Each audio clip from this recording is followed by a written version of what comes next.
features code in this case has a check in it that checks whether the DNS lookup resolves or returns 63.64.63.64. When it resolves to this IP address, the hostname resolves to this, then it stops doing everything and it just ceases its operations, and the only thing it still does is a DNS lookup every 45 minutes. So you can see here that on the 21st of December, at 3:59, actually the attack was turned off, so it was resolving to the parking IP address. And then a couple of hours later, 13:35, it started resolving again to an IP address which is based, I believe this is in Taiwan, but don't take my word on it. So you can see that in a couple of days' time, really, this attack was turned off, turned on, turned off, turned on. And so I'm hoping, if this continues after today, which I kind of doubt since it's up here right now, but if it would continue, we would probably be able to learn something about the time zones in which these attacks are enabled and are disabled. So, but this is really a future thing, so if I enable this today for an IP address or a host name, then in a couple of days I have a bit of an overview of exactly what is happening with that IP address. However, you can also go in the past, and this is actually where the cool stuff comes in. There are a couple of organizations that do something which is called passive DNS replication. There's one university here in Germany doing it. There are universities in Asia Pacific doing it, in New Zealand. What they do is they actually log all DNS queries. They don't look at who makes a DNS query. They just look at what is happening from the external DNS service to the internet. So they look at what is being resolved. And by doing that, they can actually build a good map of which IP address was resolving at which time, or which hostname was resolving at which time to which IP address. So using passive DNS replication, you can get a good insight in what has happened with an IP address in the past. The only limitation is you can only get information on when exactly a DNS lookup took place. So if nobody's resolving that IP address, then it's virtually useless. At that point in time, you don't have any information. So those are really two ways to track these domains when they take place in an attack.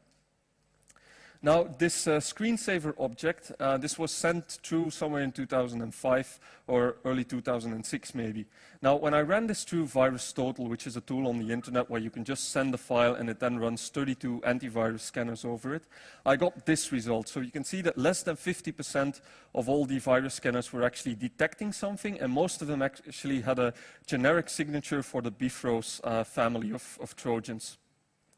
So this was most likely not distributed to most antivirus scanners because most of them didn't really know anything about it. Then in 2006, something very interesting happened. There was another document that was sent through, which was called hujintao.doc. Now, this document, when you opened it in certain Word versions, this happened. Now, when you see this, it's generally not a very good sign that something is happening. So you can choose to recover your work, but in the essence, you were just trying to open this file name, so it wouldn't really, this file, so it wouldn't really help.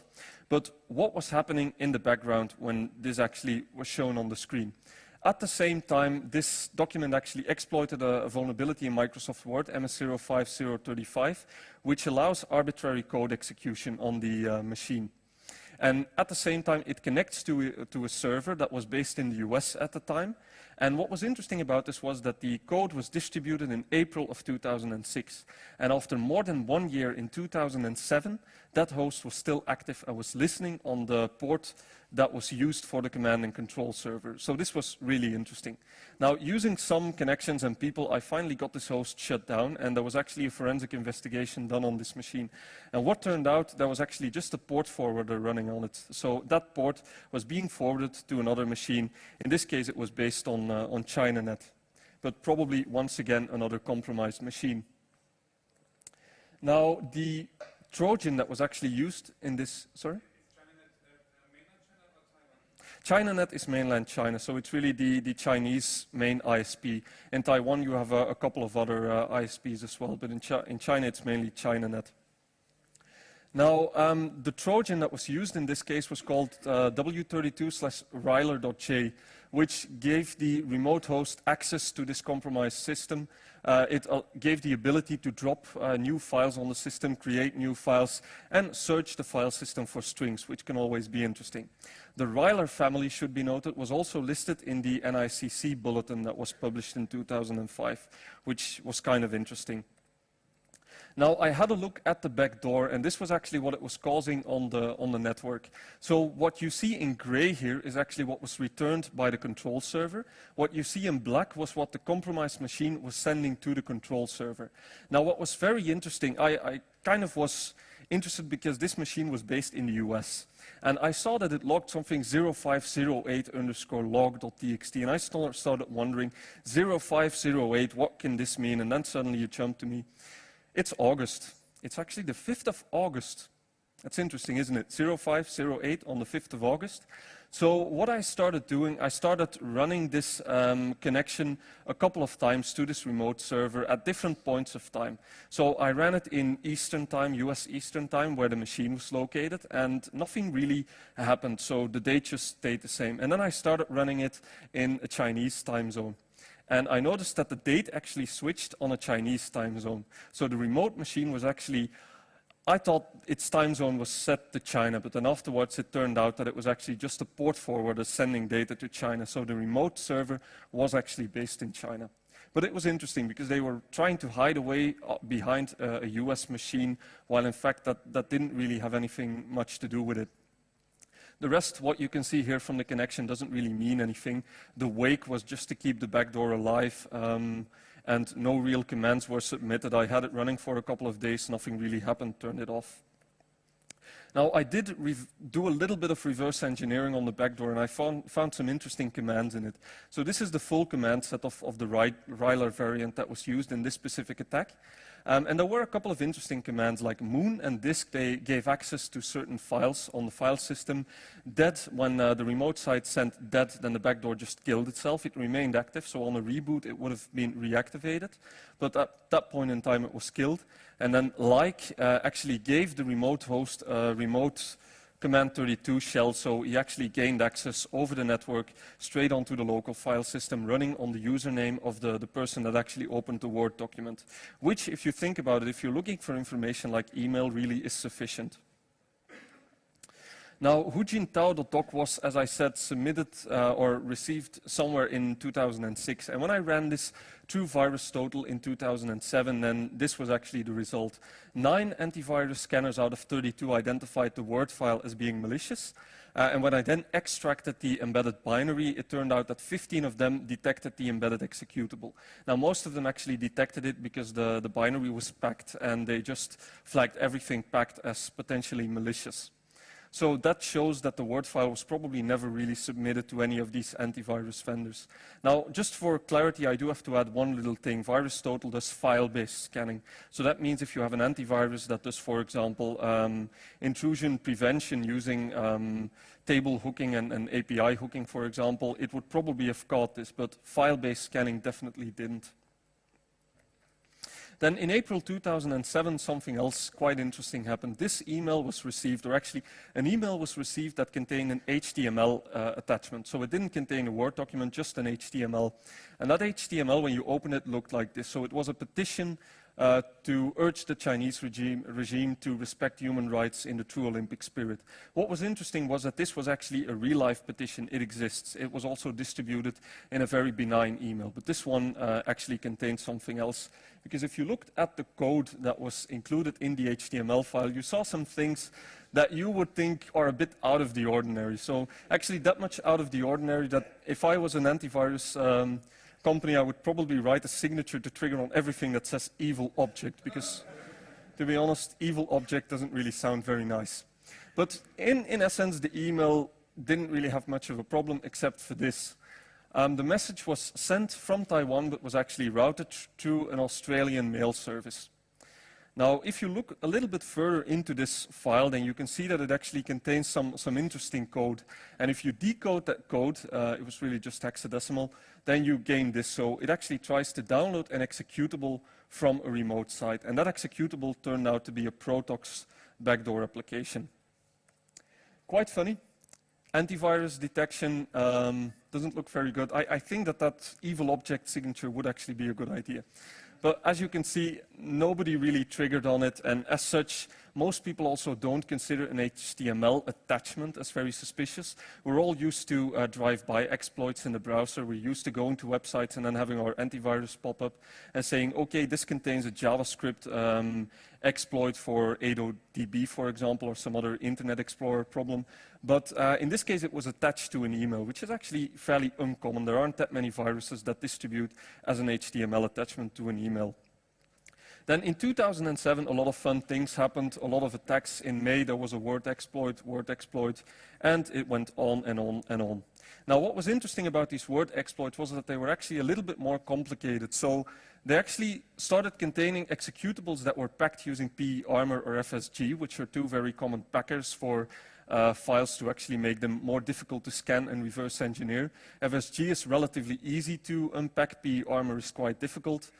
And also, very interesting, they contain a clean document with context. So that means that if you open the document, Word crashed, but it immediately opened a new document, which was completely clean and didn't give any problem.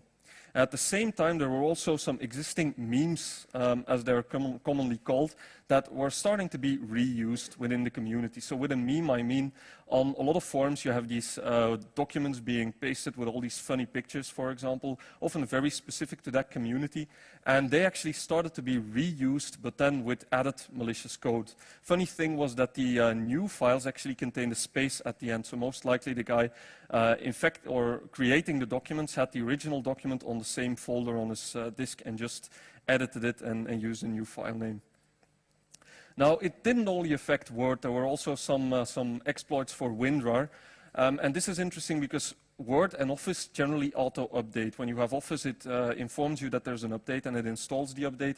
WinRAR, for example, as an archiving utility, doesn't do it. Now, in this case also, this WinRAR exploit only executed on traditional Chinese systems, which gave some funny results if you sent the file to, for example, Russian antivirus companies, because they then sent these anonymous confessions like this case is not about infection by a virus, but about the crash of one particular program version on an incorrect file. Now, I really don't want to laugh at these people because they do a marvelous job, and in this case it was a very, very difficult exploit to look at, so I can imagine that something like this happens.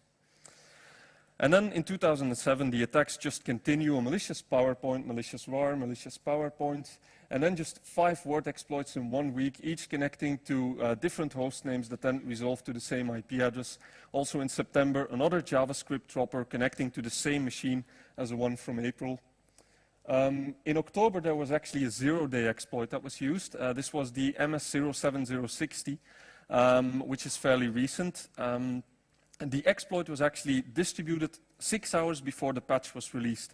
And this was also visible because the exploit was very rudimentary. You can see here what it contained. It did disable antivirus, it did disable a certain host IPS solution, and it wasn't really covered by most antivirus software. But the interesting and funny thing is that it was actually based on a Visual C Hello World application.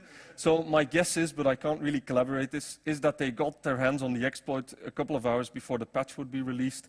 They got everything together, they opened Visual Studio, opened the Hello World application, added the exploit, added a couple of reused or a bit of reused code from a previous exploit, put it all in one file, and then just quickly sent it out and giving the hello world here. But the thing that this stresses is that it only has to be good enough to work. It doesn't have to be very complex. If it's good enough, then that's fine. Then in the autumn of this year, it just continued a malicious Excel document, a RAR exploit, 3 more PowerPoint exploits, all very targeted. The emails were, for example, documents that contained a list of things that still needed to be done for a rally for human rights, for example. And then very recently, we've been seeing a new type of methodology that's in use, and that's really just information gathering tools. Instead of implementing a backdoor, what these tools do is they run on your system, they steal all your passwords for accounts that you have configured in Outlook Express, they steal passwords that you have configured for Hotmail, Gmail, all these other services, and then they submit them to 3 different machines, in this case 2 web servers in Taiwan and then to a Chinese email address. So this is something new which really started happening over the last couple of months, really. Some quick statistics. This is really an overview of the exploits that have been seen in this specific targeted attack series, so mainly Microsoft Word, but also a couple of other ones. Also the attacks per month, how they took place.